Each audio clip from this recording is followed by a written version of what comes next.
السلام عليكم ورحمة الله وبركاته.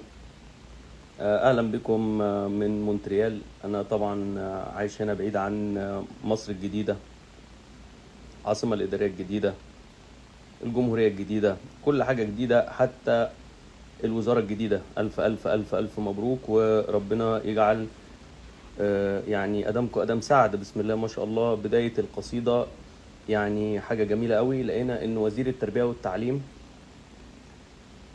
طلع يا سيدي مش متربي كفاية ان هو رايح يشتري شهادة من شركة تحت بير السلم على انها جامعة في امريكا، علشان يضحك بيها على الزباين اللي في مصر ان هو كده معاه شهادة دكتوراه. لقوا القلاجة ايه؟ انه كله مصدق لحد اما الباشا وصل انه بقى وزير التعليم. اين الاجهزة الامنية والسيادية ما يمكن عشان انتوا ما بتهتموش قوي باسماء الجامعات بره، لان انت عارفين ده كله ده. طب انما انتوا ما شاء الله. يا اخي سبحان الله. طب هنعمل ايه في الورطه دي دلوقتي؟ ده وزير التعليم طلع مزور الشهاده ده. الحقني يا ريس. شكلنا الله اكبر. يعني ده البركه كلها حل. هي يا ريس اتفضل اهو. ازاي؟ يا سلام، خد بركه يا ريس. خد خد خد، ده انت ربنا هيبارك لك قوي قوي. تستاهل كل خير.